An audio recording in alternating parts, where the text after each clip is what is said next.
Hello everyone, it's good to see you here today. Please, make yourselves comfortable. This is another piece from my first Kickstarter. I know.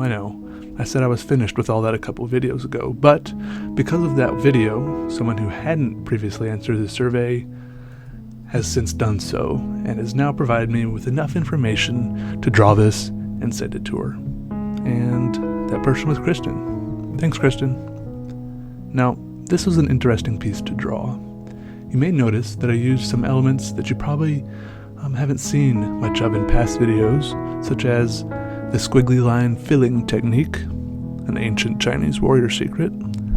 It's a lot of fun to do. It's easy, it gives a cool effect. You just put the pen on the paper and squiggle around a bunch. Today's word of the day is squiggle, a short line that curls and loops in an irregular way. And that's the key. You have to keep it irregular enough that the eye doesn't pick up any pattern, but also uniform enough that you don't have lighter and darker chunks. At the very beginning, I did use a pencil and a circle template to draw a few circles, just as a way of, pre-drawing. I guess that's just called sketching. I don't really need to think up a new term. Anyways, I put those down as a guideline for the rest of my drawing, even though I didn't really know what they would turn out to be. Just, a little something to work with, a little something to get started. Never hurt anyone. On another note, sometimes art can be discouraging. It's so easy to find people who seem so much better at it than you, and they make it seem so effortless. You can't help but wonder if you're wasting your time even trying, if it's even worth working on, since there's already someone in the world that's so much better at it than you. I just want to say that it doesn't matter. It doesn't matter at all. The only time you should be concerned with those other artists is when you want to learn from them or be inspired by them.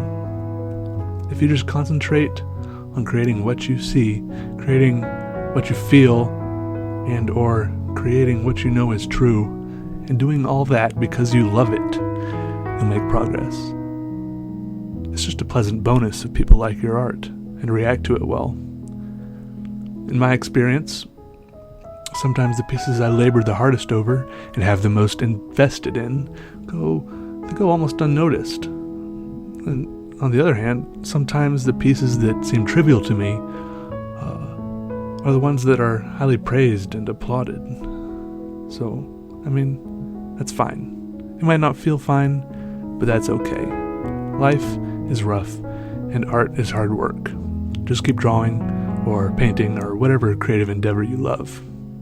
Just keep doing it. Constantly try to outdo yourself, to exceed your level, to be excellent, and don't worry about other people's abilities if it gets you down. Things aren't always as they seem. Remember, even shooting stars are just hunks of rock burning up and falling to their death.